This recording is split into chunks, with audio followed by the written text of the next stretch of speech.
We are Mike and Jeannie, and we restore old houses. In 2021, we moved to South Carolina and bought a 120-year-old Victorian house. Follow along as we put the polish back on this Victorian masterpiece. Welcome back to another episode of 1834 Restoration House. I'd like to give you a quick update on some things that have been going on. So the squirrels.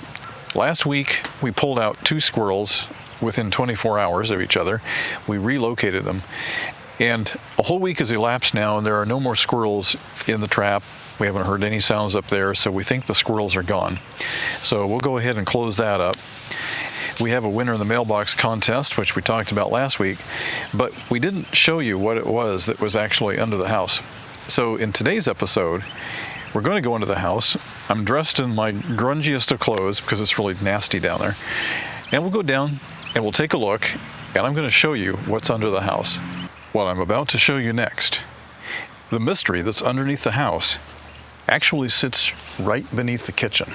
In past videos, we've worked on this water heater right here. We've done both plumbing and electrical.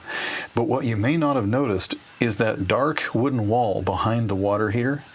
That, my friends, is the mystery that's under the house. What is behind that wall? Let's go find out. All right, let's start with the foundation of this thing. It has a brick foundation and a wooden structure. The interesting thing is that this was under the house, and our inspector actually thought it was a well, but it's not a well. You'll find out here in a second. But look at this. Hinges, which meant that it had some kind of a door on it. And look at that. A window frame hanging from a pipe. And then look further back, and you can see that there's another window frame. That one's actually part of the building. And then back over there is another opening. Well, somebody ran a duct through there, but originally that was probably closed up with wood. So a building with a window and a door, and look over there and you start to see a concrete wall. Here's another view of it from the other side. Now remember, whatever this was built before the kitchen was built, so this would have been outdoors. This would have been an outbuilding. Let's take a closer look down into the pit. That's a cave cricket down there. They like to live in the darkness. But look at this pit. It's a concrete pit. There's water in the bottom. There's a brick and some other debris. So the inspector originally thought that this was just a well or a cistern. A lot of you guessed that it was a well or a cistern, but it's actually not. Take a closer look at this. That's an old iron tank. An old cast iron tank. The thing even has rivets around it. But here's the giveaway. See that valve right there? And see the 2 rods that come out from below it? This is actually a boiler, folks. There was a boiler under our house that actually was used to heat hot water back in the day. And very possibly, the house may have had radiant heat with radiators. Well, here's the strange part, though. The front of the boiler comes out into this concrete pit. But the rest of the boiler is buried under the soil. Isn't that strange? The health of any house starts above and it starts below. You want to keep the water out from the roof, and you want to keep the water out from underneath. One of the problems that this house has had since we've owned it, and probably long since before that, is that this back part of the house, for some reason, has a lot of moisture in the soil. And here's what's happening. Take a look up above. That's a wood-eating mildew up there, and it's very slowly eating away the wood. So what I'm going to do is take a bleach water solution and saturate that and see if I can't kill it. We have a problem. This room is not square. The top 2 shelves are barely touching the support. We're gonna have to take these 1x2s off of here and replace them with 2x2s, and that way the board will actually fit properly. It'll support everything we need it to support.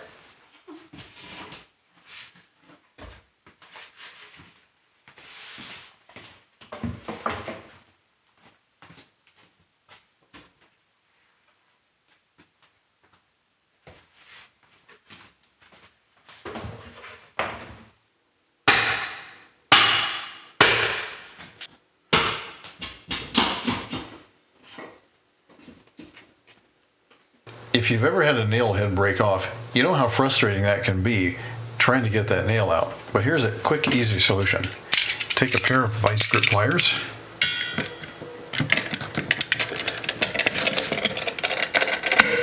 Bite down hard on that nail.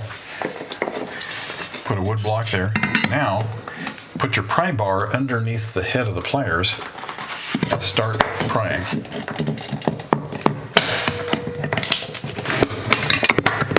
And it comes right out. Here's a 2x2.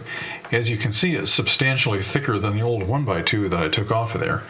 So what I'm going to do is just lay it up there. These are the original nail holes, and that's how we know where the studs are. I'm going to go ahead and make a mark on each one.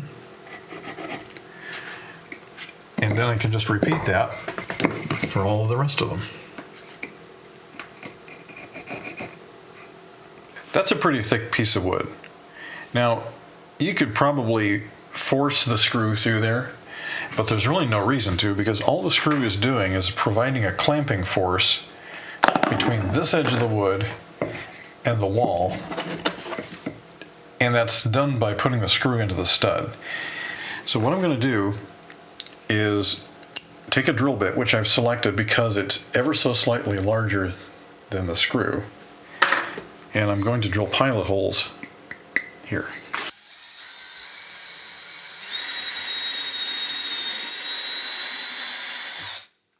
Now that we have our wood blocks with the calibrated holes, I'll go ahead and just get these screws started in there a little bit so they don't fall out.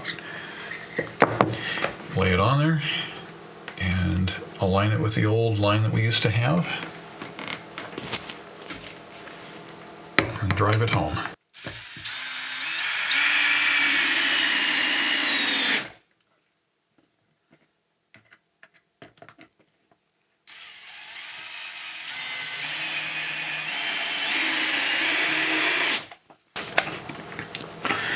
There it goes. Now, several of you asked why we didn't use screws instead of nails. Well, there's really no, big answer to that other than we used what we had on hand, which was nails.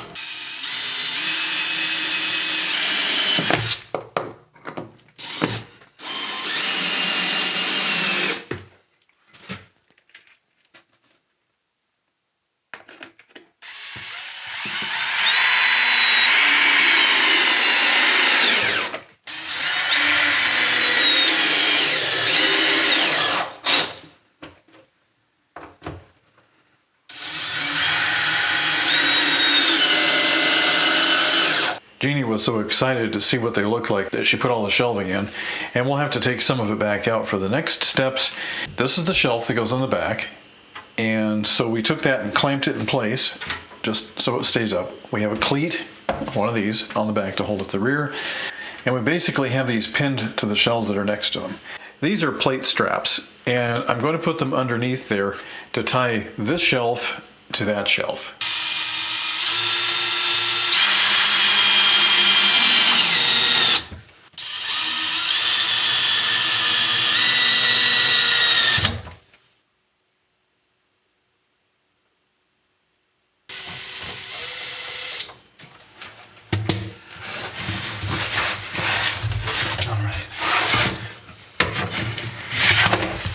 Two clamps off. There they are. They're clamped together now. These are tied together really well. The problem is the whole thing floats, and I don't want it to float. So we're going to take all these shelves out, and I'm going to nail this down to its cleats so it doesn't move anymore.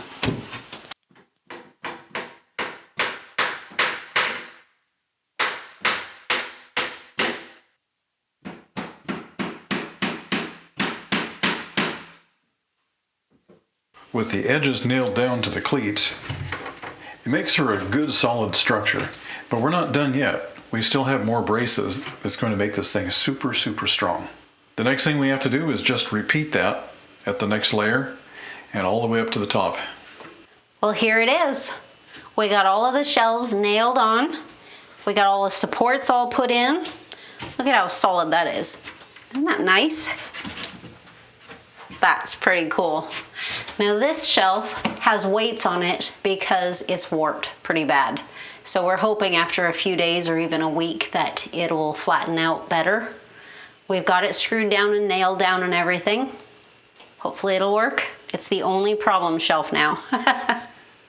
So next we have the uprights that we're gonna put in, and then we get to paint. This is one of our front support posts. Remember last week we cut the slots. So the distance between these slots is supposed to be identical to the distance between these shelves. Now, plywood being what it is these days, doesn't usually come out flat. The old plywood back in the good old days was flat and it was dimensionally perfect. The stuff they're making nowadays just doesn't seem to hold up very well, and it tends to warp and twist, and so I'm expecting a little bit of trouble. But we'll start up here, and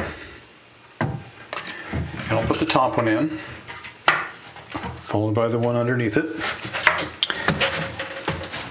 And then I'm going to adjust each shelf slightly until it pops in. Okay, there's that one. This one needs to come down. There we go. This one needs to come up. So I just go all the way down the line and make adjustments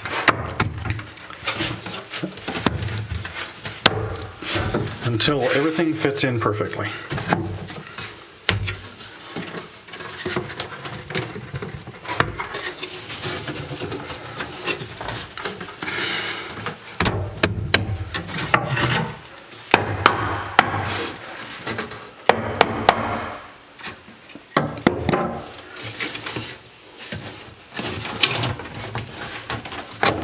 There we go.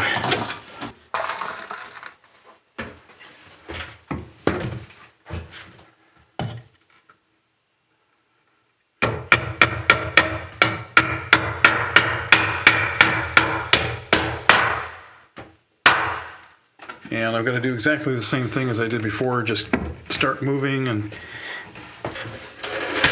just kind of get the shelves up where they need to be so that it fits in place. Every once in a while I need to bop it.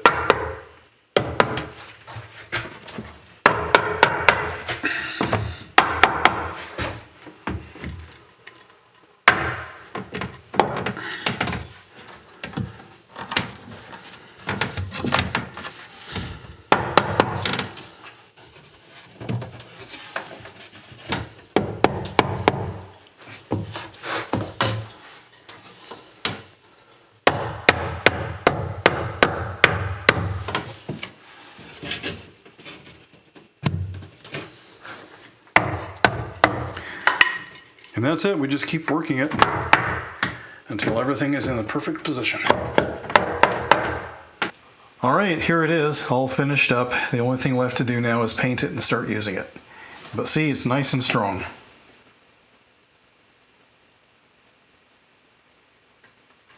Isn't that incredible? He can sit on it. Well, no fears about it not handling my full jars now. I'm so excited. Now I need to get my broom and clean everything off, and then I need to get my sponge and my water and wipe everything off so I can paint. Let's get started.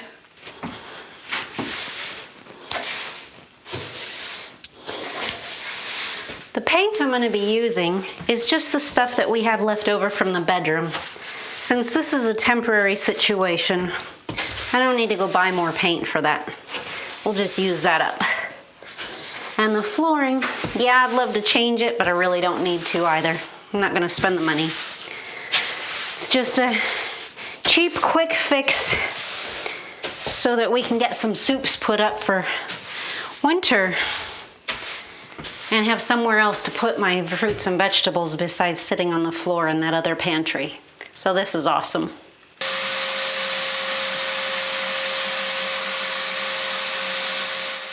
While Jeannie's working on the closet, I'm coming upstairs to work on some of the fireplaces. The problem is that they're dirty and they haven't been cleaned out in a long time. So I've got the vacuum here and I'm going to clean them out so that we can start working on them. Would you believe, here it is early October and it's still hot. We've got the fans going. We're not running air conditioning because it's bearable, but it's still hot. Before we jump into that though, I'd like to show you some of this old electrical stuff here. This is unbelievable. So somebody put a socket here. It's basically just a porcelain socket. It has an electric wire here, two electric wires that have exposed terminals that you could actually touch and shock yourself with.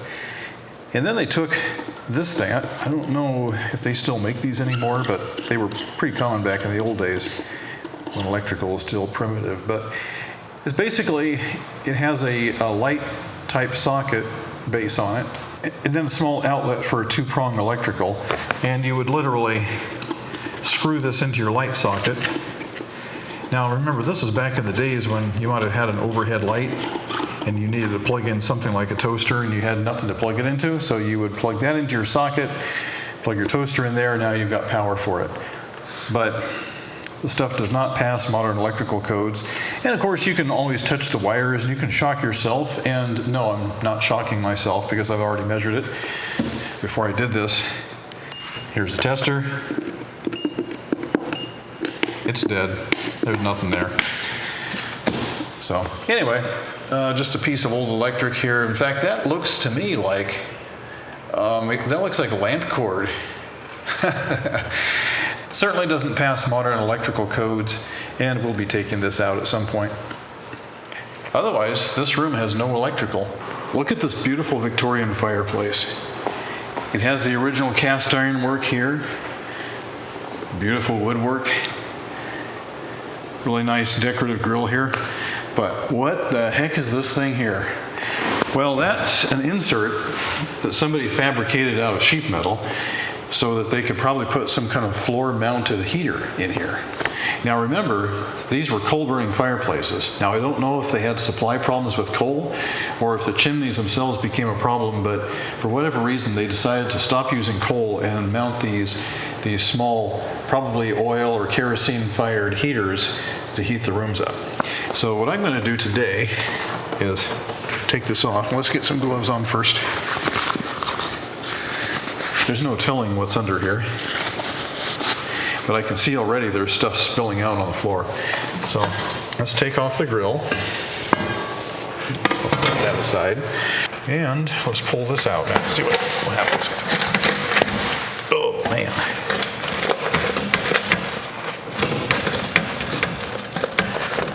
That's jammed in there pretty good, but there's stuff coming out of there like crazy. I'm going to have to get a tool and try to wedge this up because it's trying to jam into the concrete here. So I will be right back. Let's try the trusty flat bar. I hope a squirrel doesn't come flying out of here.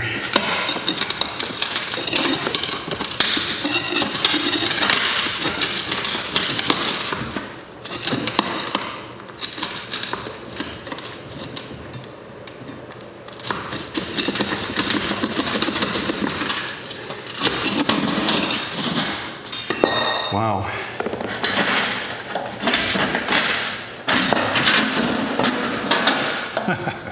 It's just a piece of galvanized sheet metal. Isn't that something? Well, let's have a look here, see what's inside. Oh. Oh. Hey everybody, check this out. That is a coal-burning fireplace. And all this stuff here, this is all stuff that's fallen down out of the chimney over the years. It's probably 10 inches deep. Wow, all that's going to have to come out. I don't want to put that through the vacuum cleaner, so I'll go get myself a bucket and a garbage bag. Wow. Oh my. Check that out. That's packed in tight. Yeah, it is.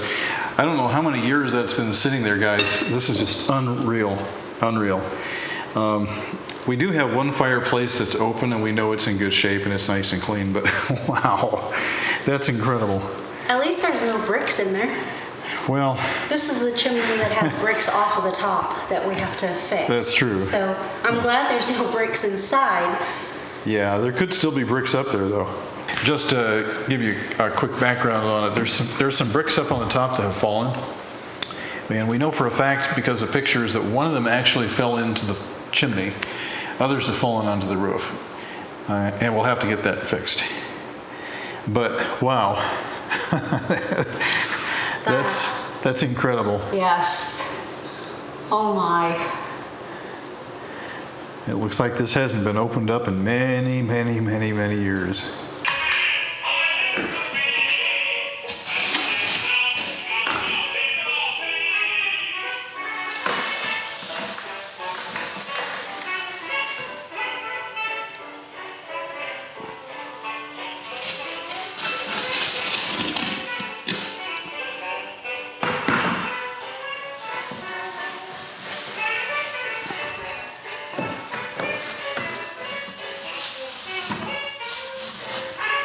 You never know what you're going to find when you start doing this.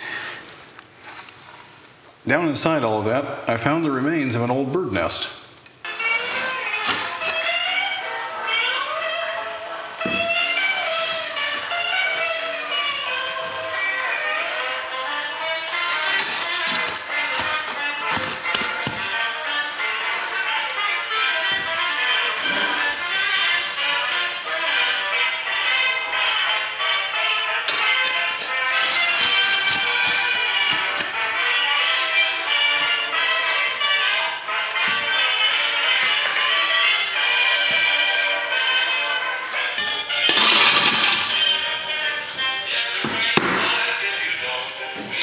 There really is a fireplace under all that.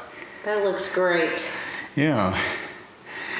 Now, we have 7 fireplaces in this house. And as far as I can tell, only one of them has the original grate work. Pieces and parts are missing. And we're going to address that in the future. I have some ideas. But for now, I just want to get the fireplaces cleaned out to the point where they're just clean. Makes It's a good sense. place to start from. Then we can start looking at things like the, Filling in the mortar. yeah, the mortar is kind of gotten crusty, I guess. Well, some of it's loose or missing right in there. Yeah, the floor is dusty. It is. It's very dirty.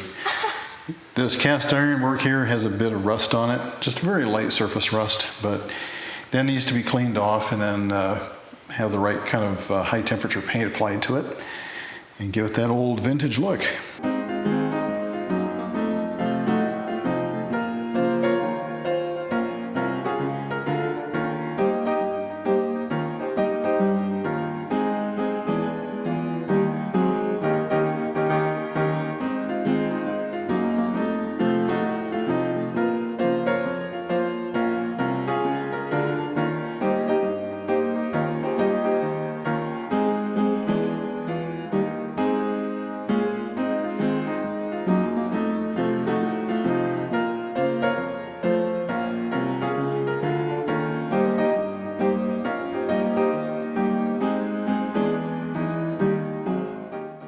And here's the after shot. No, I'm just kidding. Actually, this is another room that's been somewhat restored or at least maintained. This is what it's supposed to look like. So you've got the front grill, and that just comes off like so for easy cleaning. Now this is where all the magic happens. This is the coal grate, and this thing just sits on here, and it's supposed to just pop right off, but it's probably got a little bit of rust, or maybe it's painted on. Somebody took and slathered paint all over this thing, and they painted the bricks too, which is really fun. That doesn't make for a good fireplace. But anyway, what you do is you stack your coal right here in this grate, and you put a little wood in there and some paper, and you light that, and that wood fire acts as a starter to get the coal going. Coal is notoriously hard to start, but once you get it going, it makes a nice hot fire that'll warm up your room really nice for a long time, many, many hours. And it's fairly economical too. It does have one downside though, is it's dirty, but cleaning it is a pain. It makes a lot of ash.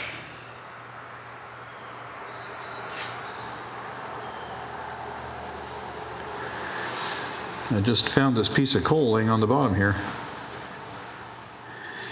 This is surprisingly lightweight.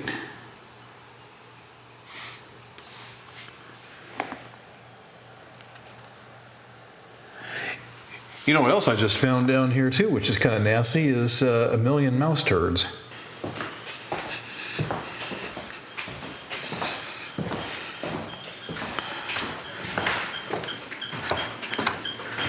Let's see how Jeannie is doing here in the closet. Getting it. It's Yeah, getting there. look at that. Blue paint. That blue looks really familiar. The bedroom walls. Yeah, The same color. Marlboro blue. Yes. Yep, looking good. Smells really fumey in here too from all of that paint. Well, that's why I have the 2 fans going. Yep. Yep. 2 fans going right out here and right out there. That way I don't get lightheaded or anything. I was reading the October issue of Southern Living magazine, and I came across an article that I thought was really interesting. It's very short, but I'll read a portion to you. Leave it to the Victorians, known for their anything but simple taste in everything from architecture to fashion, to make a production out of mealtime. Had you dined at the tables of the well-to-do in 19th century England, you would have expected to see excess. 10-course meals, sprawling tables, and superfluous silver. But the Victorians might have had one thing right. Supper time is worthy of its own special spot. It was during this era that the formal dining room caught on quickly and made its way overseas. Not long after, you'd have been hard-pressed to find an American house plan without one. But the mid-20th century signaled change, a sea of change. With the rise of TV dinners, homes with 2 working parents, and later on open layouts, the ritual of the family mealtime started to fade. And then it goes on to say how the dining rooms faded away from American architecture until we reached the point where there just aren't any anymore. So they're making a case that with the pandemic and the way things are changing, maybe it's time to revisit the dining room and bring it back. What do you guys think? While we're on the subject of magazines, the October issue of Better Homes and Gardens has a nice little article here about a couple who bought a mid-century modern home from the 1950s and did some restoration work on it. Now, I thought this was funny. The sidebar here says, compared to the fanciful and flowery types of architecture that came before it, we're looking at you, gingerbread Victorians. Ha.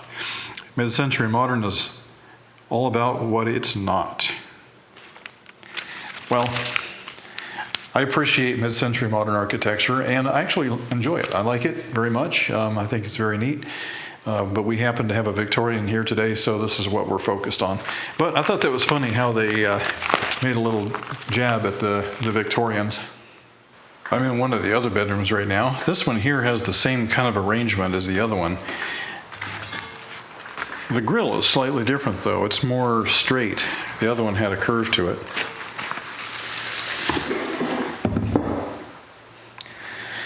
All right, I have no idea what's behind here, but let's see if we can find out.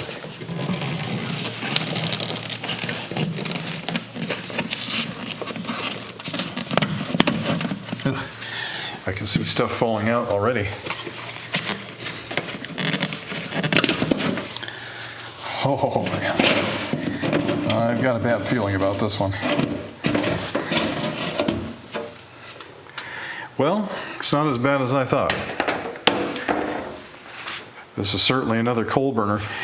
You see how shallow that is? That thing's only about that shallow. There's no way you can burn wood in these things. They're coal burners only.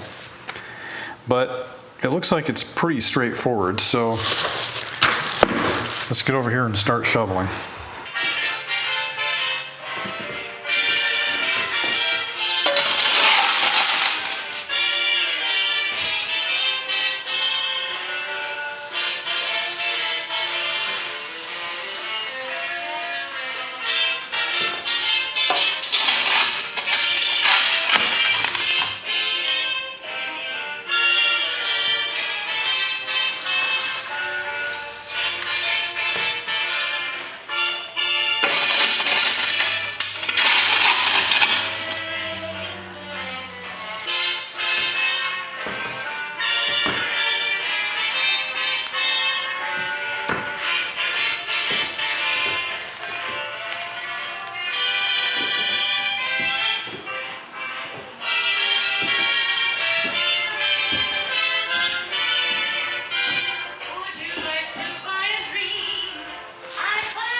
Let's go see how Jeannie is doing with her paint project.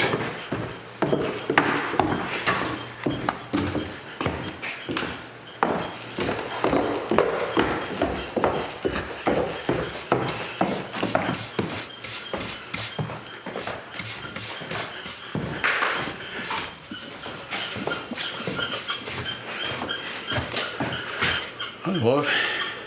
Hi, love. Oh, hi, everyone. You're on YouTube.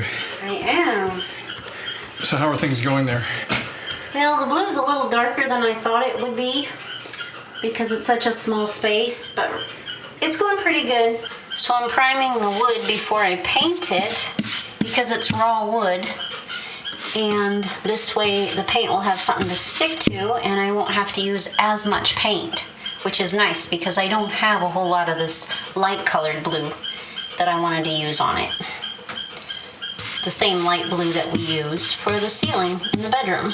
Yeah, it seems like we're on a roll cleaning out fireplaces. So I'm downstairs in, I guess it would be the living room. I'm not sure exactly what it's called, but this is the place where we store our tools and it's kind of a base of operations, I guess, for the actual physical work. So anyway, this cover right here I'd like to point out because back in those days, they had the good covers, which were made of cast iron, and then they had the cheap covers, which were pressed tin. They didn't look as good, the details aren't as sharp, and it's certainly not as heavy. But let's see if we can get this off of here. Oh yeah, no problem. Well, what do we have?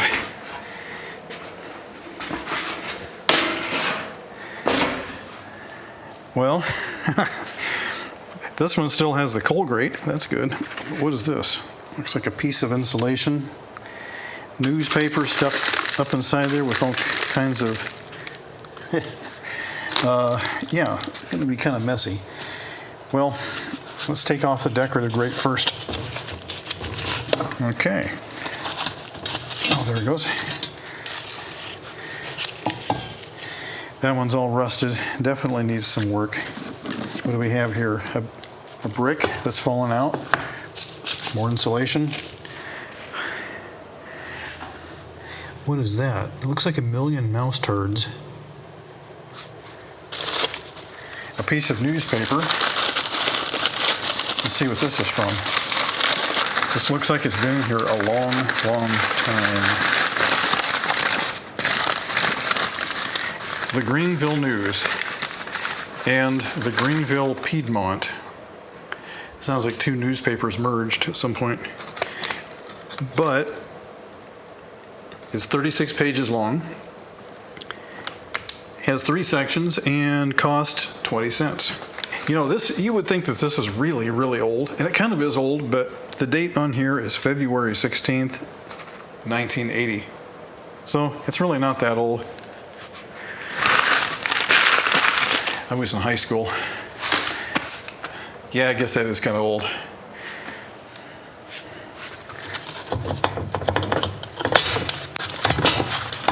Okay, there's the cast iron grate. Came right off. That thing needs to be cleaned up and repainted. You know, this isn't as bad as I expected it to be. It's just a little bit of dirt, debris, some soot, and a bunch of old newspapers. But it's not like that other one that was like a foot thick. Remember that one? That was incredible. So let's get the cleaner in here and see if we can't vacuum that up.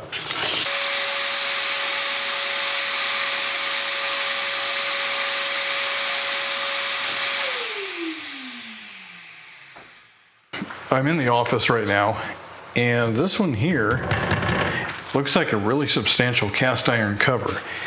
This is the kind that we like, the kind that's heavy and not flimsy. It's got some great details on it. It looks like I guess it's a lady in a forest, and looks like she has a bow. I don't see an arrow there, but I do see a bow. But it's a really neat scene. Let's see if we can't get this thing off of here.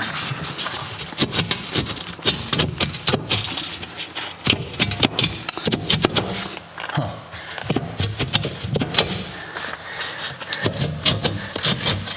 It doesn't seem to want to come up high enough. You know what? I think, I know what happened here. Somebody tiled over this, the hearth, and the tiles are up so high that this thing can't clear it anymore. So I'm afraid if we want to get this thing open, we're going to have to take out those tiles. I guess that's it for the fireplace unveiling right now. The other two are closed up with wood, and it's going to take a little bit more effort to get those open. And we're kind of out of time anyway for the weekend, so I think we'll just leave this until next time.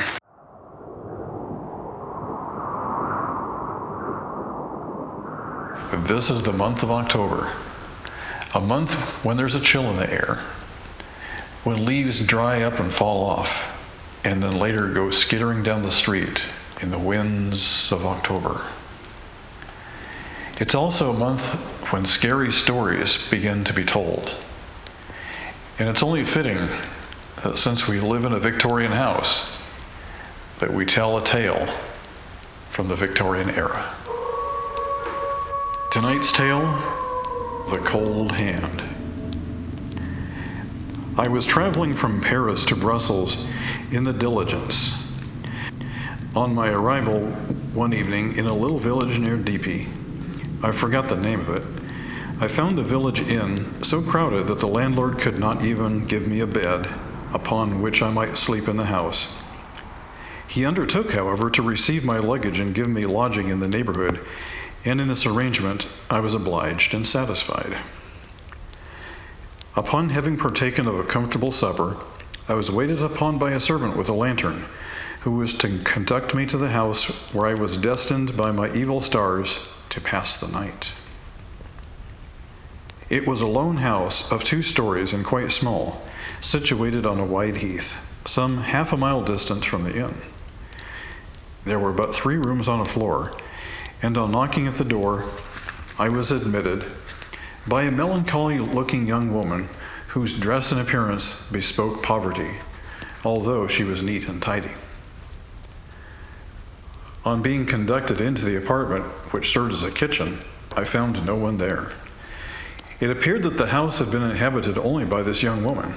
Seeing in my countenance a look of wonder and inquiry, she merely remarked that she was often in the habit of receiving lodgers from the inn when it was full, and that she would endeavor to afford me a comfortable room for the night. As it would have been ill-bred to ask any questions after this, I sat looking at the fire for half an hour, speculating on the oddity of the thing, when the melancholy damsel went on with her sewing, which she had taken up as soon as I was seated. At last, being quite fatigued with my day's ride, I desired to be shown to my sleeping room. It was of very moderate dimensions, and situated on the ground floor. In fact, it was barely larger enough to afford a room in a single bed, and a few inches of floor on one side of it where I might undress, and there was a window opening near the head of the bed. When my hostess had set down the candle, I locked the door and undressed myself, threw my clothes upon the bed, and soon fell fast asleep. I suppose I might have slept 2 hours, so that it was in the dead waste and middle of the night, when I was suddenly awakened by a cold hand, as it might have been the hand of a corpse, drawn deliberately over my face, from the forehead to the chin, and so passing off a space downward towards my feet. Horror struck, I sat bolt upright and shouted in a tremulous but loud voice, "Who's there?" No answer. I stretched out my hands and felt all the 3 walls of the room near the head of the bed and found nothing but the bare walls. I then got upon my knees on the bed, and I felt the walls all around the room, as I could easily do by reason of its exceedingly limited dimensions. I then crept under the bed and fully satisfied myself that there was no living creature in the room but myself. It was mighty strange. I could have sworn that I had felt this awful cold hand passing over my face. The thing was done so coolly and deliberately that there could be no mistake about it. Why did I not grasp the hand, you might say? In fact, I was wakened out of a profound sleep by its touch, and before I had the time to seize it, it was gone. I stood wondering at the strange and incomprehensible nature of the thing for some minutes, and finally arrived at the reluctant admission that I must have been dreaming. that it was my nightmares, my imaginations, that there was no hand at all, but the ghost of a hand. In a very confused and unsettled state of mind, I at length got into bed again, and still unrested from my fatigue, I speedily fell into a doze. Before I had completely lost my consciousness, however, I felt the same appalling sensation as before. That horrible corpse-like hand, dragging itself like the body of a serpent over my face. Horror of horrors! I screamed out at the utmost pitch of my voice. Who's there? Who? What are you? Speak! Avaunt! Begone! I sprang instantly out of bed and felt in the darkness all around the room again. There was no one to be found. There was nothing but empty space as before. I was, to use a homely phrase, completely dumbfounded. The former theory of dreams and imaginations would not hold good now. The thing was too real. It was a hand, and nothing but a hand. I could swear to it. It might be, and probably was, the hand of a dead man. But it had skin and bones and muscle and motion. And it had scent. I thought all the blood in my body, back in my heart, as it passed over my face. It came and went, this time more suddenly, so that I had not time to grasp at it, both of my hands being under the bedclothes. Now I am an indifferently well-informed person, something of a philosopher, and never had been a believer in ghosts or supernatural appearances of any sort or kind. But this thing staggered me. I could not but think, with Hamlet, that there are many things which are not dreamt in your philosophy. Where could the owner of the hand be? He was not in my room. That was clear. There had not been enough time for him to escape from it, even if the door had not been locked, which it was, very securely, as I had just proved. There was no fireplace, so he could not have crawled up the chimney. There was no closet or hiding place of any kind. The thing was utterly inexplicable. I could make nothing of it, and in a desperate state of doubt and bewilderment, I once again betook myself to bed and thought about it, until my brain ached again, but all to no purpose. Fatigue and drowsiness at length overcame me, and I slept until morning without further disturbance. It had been arranged that I should have breakfast at the house where I slept. When I sat down, my melancholy hostess inquired how I had slept. Hoped I had a comfortable night. On the contrary, I replied, aye. The night was rather an uncomfortable one for me, such that I never desire it to pass again. I then proceeded to narrate the whole affair as it had passed. She listened with fixed attention, only interrupting me with 2 or 3 questions. When I had concluded, she said, "It must have been my poor drunken brother. I must tell you, sir," she continued, "that I have an unfortunate brother of dissipated habits who lives with me here since the death of our parents. He often goes away and stays for weeks altogether without my hearing a word of his whereabouts. He probably came home in the middle of the night, and not wishing to disturb me, went to the window of his bedroom, which you occupied last night, and thrust in his hand in order to ascertain whether any lodger was occupying his bed. He was probably too much intoxicated to take any notice of your exclamations, and having found his bed occupied, he was off and found lodging with someone else. Whether young hopeful came home in the course of the day, I never learned. For in half an hour after this conversation, I was on my way to Brussels, perfectly satisfied with the melancholy young woman's solution of the dreadful mystery of the cold hand. Thanks for watching 1834 Restoration House.